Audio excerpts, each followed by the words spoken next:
Hello everyone. आज हम NCERT सार संग्रह जिसमें हम इंडियन पॉलिटी पढ़ रहे थे। आज हमारा इंडियन पॉलिटी का जो चैप्टर है मूल अधिकार, फंडामेंटल राइट्स, इस चैप्टर के हम वन लाइनर्स को पढ़ेंगे। भारतीय संविधान के किस भाग के अंतर्गत नागरिकों को मौलिक अधिकार प्रदान किए गए हैं? भाग 3, अनुच्छेद 12 से 35। संविधान द्वारा मौलिक अधिकारों को लागू करने की शक्ति किसे प्रदान की गई है? सर्वोच्च न्यायालय एवं उच्च न्यायालय को। भारतीय संविधान का अनुच्छेद 13 संवैधानिक प्रावधानों को संसद तथा राज्य विधानमंडलों द्वारा बनाए गए नियमों कानूनों पर प्राथमिकता प्रदान करता है। भारतीय संविधान के अनुच्छेद 13 का मुख्य उद्देश्य किसके संदर्भ में संविधान की सर्वोच्चता सुनिश्चित करना है? मौलिक अधिकारों के। भारतीय संविधान में समानता के अधिकार का विस्तार किन अनुच्छेद में है? अनुच्छेद 14 से 18। भारतीय संविधान का कौन सा अनुच्छेद विधि के समक्ष समता के अधिकार, राइट टू इक्वलिटी से संबंधित है? अनुच्छेद 14। जन्म, लिंग, मूल वंश, जाति, धर्म आदि के आधार पर विभेद का प्रतिषेध। अनुच्छेद 15 एक मूल अधिकार है जिसे समानता के अधिकार के अधीन वर्गीकृत किया गया है। भारतीय संविधान की प्रस्तावना में प्रयुक्त समाजवाद शब्द को किस अनुच्छेद के साथ समग्रता में रखकर सर्वोच्च न्यायालय द्वारा समान कार्य के लिए समान वेतन का मौलिक अधिकार प्रदान किया गया है? अनुच्छेद 14 से 16।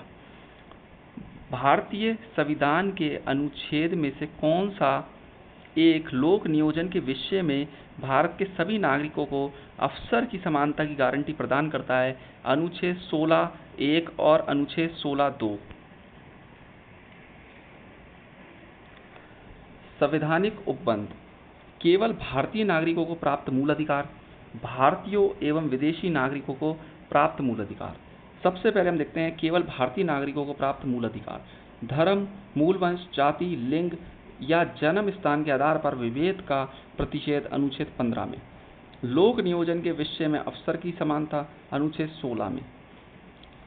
वाक एवं अभिव्यक्ति शांतिपूर्ण एवं शस्त्र रहित सम्मेलन करने, संघ एवं सरकारी समिति बनाने, भारत के राज्य क्षेत्र में आबाद संचरण एवं बसने तथा व्यापार करने की स्वतंत्रता। अनुच्छेद 19 में। अल्पसंख्यक वर्गों के हितों का संरक्षण। अनुच्छेद 29 में। शिक्षण संस्थानों की स्थापना और प्रशासन करने का अल्पसंख्यक वर्गों का अधिकार। अनुच्छेद 30 में। विधि के समक्ष समता और विधियों का समान संरक्षण। अनुच्छेद 14 में। अपराधों के लिए दोष सिद्धि के संबंध में संरक्षण। अनुच्छेद 20 में। जीवन का अधिकार। अनुच्छेद 21 में। शिक्षा का अधिकार। अनुच्छेद 21A में। कुछ दशाओं में गिरफ्तारी एवं निरोध के संरक्षण। अनुच्छेद 22 में। शोषण के विरुद्ध अधिकार। अनुच्छेद 23 एवं 24 में। धर्म एवं संस्कृति की स्वतंत्रता का अधिकार। अनुच्छेद 25, 26, 27, 28 में।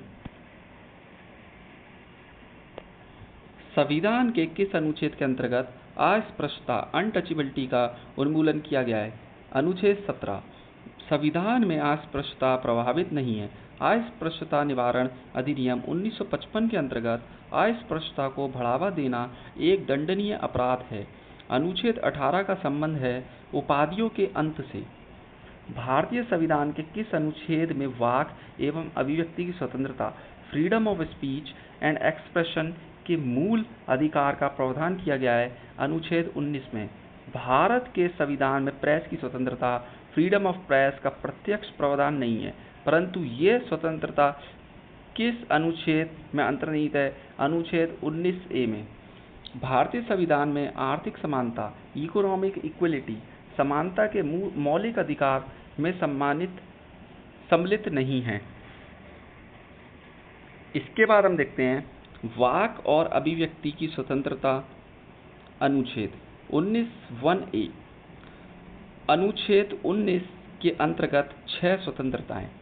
सबसे पहले देखते हैं शांतिपूर्ण हथियार रहित सम्मेलन का अधिकार।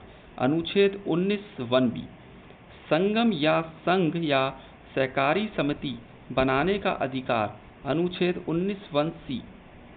भारत के राज्य क्षेत्र में आबाद संरक्षण का अधिकार अनुच्छेद 19(1)(d)। कोई वृत्ति, आजीविका, व्यवसाय या व्यापार करने का अधिकार अनुच्छेद 19(1)(g)। भारत के किसी भाग में निवास करने व बसने का अधिकार अनुच्छेद 19(1)(e)। भारतीय संविधान के किस अनुच्छेद के अंतर्गत यह प्रावधान किया गया है कि किसी अपराध के अभियुक्त को सव्य अपने विरुद्ध गवाह बनने के लिए बाध्य नहीं किया जा सकता? अनुच्छेद 20(c) में। संविधान का कौन सा अनुच्छेद दोष सिद्धि के संबंध में अभियुक्तों को दोहरे दंड व स्व अभिशासन के संरक्षण प्रदान करता है? अनुच्छेद 20। भारतीय संविधान का कौन सा अनुच्छेद व्यक्ति की विदेश यात्रा के अधिकार को संरक्षण प्रदान करता है? अनुच्छेद 21। मौलिक अधिकारों के अंतर्गत कौन सा अनुच्छेद बच्चों के शोषण के विरुद्ध प्रावधान से संबंधित है? अनुच्छेद 24। भारतीय संविधान के अनुच्छेद 25 में प्रयुक्त हिंदू शब्द में बौद्ध, जैन और सिख धर्म सम्मिलित है। भारतीय संविधान का अनुच्छेद 30(1) अल्पसंख्यकों को अपनी रुचि के शिक्षण संस्थाओं को स्थापित एवं संचालित करने के अधिकार को संरक्षण प्रदान करता है। भारतीय संविधान के अनुच्छेद 32 के अंतर्गत कौन से अधिकार परिवर्तित किए जा सकते हैं? मौलिक अधिकार। मौलिक अधिकारों का संरक्षण कस्टोडियन कौन है? न्यायपालिका, जुडिशरी। डॉक्टर भीमराव अम्बेडकर ने मौलिक अधिकारों में से किसे संविधान का हृदय एवं आत्मा कहा है? संवैधानिक उपचारों का अधिकार, राइट टू कॉन्स्टिट्यूशनल रेमेडीज, अनुच्छेद 32।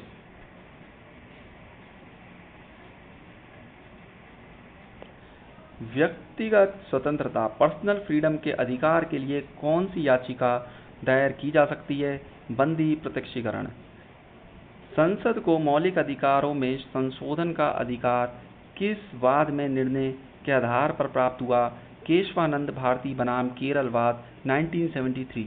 संपत्ति के मौलिक अधिकार को किस संविधान संशोधन के द्वारा मौलिक अधिकारों की श्रेणी से हटाकर केवल वैधानिक अधिकार बनाया गया? 44 संशोधन 1978 द्वारा। वर्तमान समय में भारतीय संविधान के अंतर्गत संपत्ति का अधिकार, राइट टू प्रॉपर्टी, किस प्रकार का अधिकार है? वैधानिक अधिकार। सूचना का अधिकार, राइट टू इन्फॉर्मेशन, एक विधिक अधिकार है जो सूचना का अधिकार अधिनियम 2005 के माध्यम से प्रदान किया गया है। आर्थिक रूप से पिछड़े वर्ग, इकोनॉमिकल वीकर सेक्शन, EWS को आरक्षण प्रदान करने के लिए संविधान में कौन से अनुच्छेद किया गया है? अनुच्छेद 15(6), 16(6). 6 से 14 वर्ष की आयु के बच्चों को प्रदत्त शिक्षा का अधिकार किस प्रकार का अधिकार है? मूल अधिकार, अनुच्छेद 300(a). भारतीय संविधान द्वारा प्रदत्त संवैधानिक उपचारों का अधिकार गैर नागरिकों को भी उपलब्ध है। कौन सा मूल अधिकार राष्ट्रीय आपातकाल, नेशनल इमरजेंसी, अनुच्छेद 352 में भी समाप्त या सीमित नहीं किया जा सकता? व्यक्तिगत स्वतंत्रता तथा जीवन का अधिकार। बंधुआ मजदूर उन्मूलन अधिनियम, बॉन्डेड लेबर एबॉलिशन एक्ट, संसद द्वारा किस वर्ष पारित किया गया? वर्ष 1976 में। मूल अधिकार अनुच्छेद। समानता का अधिकार अनुच्छेद 14 से 18। स्वतंत्रता का अधिकार अनुच्छेद 19 से 22। शोषण के विरुद्ध अधिकार अनुच्छेद 23 से 24। धर्म की स्वतंत्रता का अधिकार अनुच्छेद 25 से 28। संस्कृति और शिक्षा संबंधी अधिकार अनुच्छेद 29 से 30। संवैधानिक उपचारों का अधिकार अनुच्छेद 32। अनुच्छेद 16 के अंतर्गत सभी धर्मावलंबियों को धार्मिक संस्था की स्थापना व धार्मिक कार्यों के प्रबंध का अधिकार प्राप्त है। इसके बाद हम देखते हैं राज्य के नीति निर्देशक तत्व, directive principle of state policy. राज्य के नीति निर्देशक सिद्धांतों को भारतीय संविधान में शामिल किए जाने का क्या उद्देश्य है? सामाजिक और आर्थिक लोकतंत्र को स्थापित करना। कल्याणकारी राज्य की संकल्पना का समावेश संविधान के किस भाग में किया गया है? राज्य के नीति निर्देशक तत्व भाग 4 में। भारतीय संविधान में किसके अंतर्गत पंचायती राज प्रणाली की व्यवस्था की गई है? राज्य के नीति निर्देशक सिद्धांतों के अंतर्गत।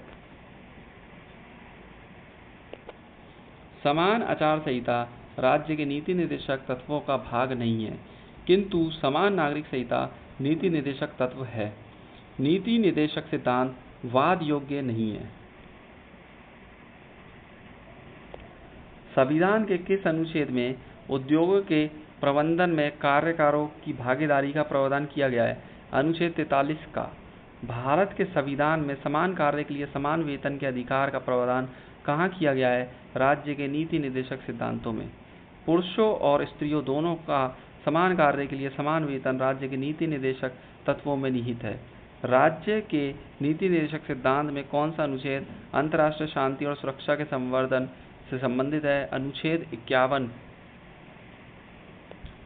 राज्य के नीति निर्देशक सिद्धांत एक ऐसा चेक है जो बैंक की सुविधा अनुसार अदा किया जाता है। ये कथन किसका है? के.टी. शाह का। नीति निर्देशक तत्व से संबंधित महत्वपूर्ण अनुच्छेद। अनुच्छेद 36 नीति निर्देशक तत्वों के संदर्भ में राज्य की परिभाषा। अनुच्छेद 37 न्यायालय द्वारा प्रवर्तनीय न होना। अनुच्छेद 38 लोक कल्याण की अभिवृद्धि के लिए सामाजिक व्यवस्था बनाना। अनुच्छेद 38(2) आय की असमानताओं को कम करने का प्रयास करना। अनुच्छेद 39 का निःशुल्क विधिक सहायता उपलब्ध कराना। अनुच्छेद 39 खा समुदाय के भौतिक संसाधनों का स्वामित्व व नियंत्रण इस प्रकार हो जिससे सामूहिक हितों की सर्वोत्तम रूप में प्राप्ति हो। अनुच्छेद 39 घ पुरुषों व स्त्रियां दोनों को समान कार्य के लिए समान वेतन। अनुच्छेद 39 डा पुरुषों और स्त्रियों कार्यकारों के स्वास्थ्य व शक्ति का तथा बालकों की सुकुमार अवस्था का दुरुपयोग न हो। अनुच्छेद 40 ग्राम पंचायतों का गठन। अनुच्छेद 41 कुछ दशाओं में काम, शिक्षा व लोक सहायता पाने का अधिकार। अनुच्छेद 42 काम की न्याय संगत व मनोचित दशाओं तथा प्रसूति सहायता। अनुच्छेद 43 कर्मकारों के लिए निर्वाह मजदूरी आदि। अनुच्छेद 43 का उद्योगों के प्रबंधन में कर्मकारों का भाग लेना। अनुच्छेद 43 का सहकारी समितियों के स्वैच्छिक गठन, स्वतः संचालन, लोकतांत्रिक नियंत्रण तथा व्यावसायिक प्रबंधन को बढ़ावा देना। अनुच्छेद 44 सभी नागरिकों के लिए एक समान नागरिक संहिता। अनुच्छेद 45 6 वर्ष से कम आयु के बच्चों के लिए निःशुल्क व अनिवार्य शिक्षा का प्रावधान। अनुच्छेद 46 SC/ST दुर्बल वर्गों के शैक्षिक व आर्थिक हितों की अभिवृद्धि। अनुच्छेद 47 पोषाहार स्तर और जीवन स्तर तथा लोक स्वास्थ्य में सुधार तथा हानिकारक नशीले पदार्थों के उपभोग पर प्रतिबंध। अनुच्छेद 48 गायों, बछड़ों तथा अन्य दुधारू पशुओं के वध पर प्रतिबंध एवं उनकी नस्लों में सुधार के प्रयास। अनुच्छेद 48 कृषि और पशुपालन में आधुनिक और वैज्ञानिक प्रणालियों का प्रयोग करना। अनुच्छेद 48 का पर्यावरण का संरक्षण व संवर्धन और वन तथा वन्य जीवों की रक्षा। अनुच्छेद 49 राष्ट्रीय महत्व के कलात्मक एवं ऐतिहासिक अभिरुचि वाले स्मारकों या स्थानों या वस्तुओं का संरक्षण करना। अनुच्छेद 50 कार्यपालिका से न्यायपालिका का पृथक्करण। अनुच्छेद 51 अंतर्राष्ट्रीय शांति और सुरक्षा की अभिवृद्धि। मूल अधिकार कानूनी रूप से मान्य हैं, जबकि नीति निर्देशक तत्व नैतिक एवं राजनीतिक मान्यता प्राप्त हैं।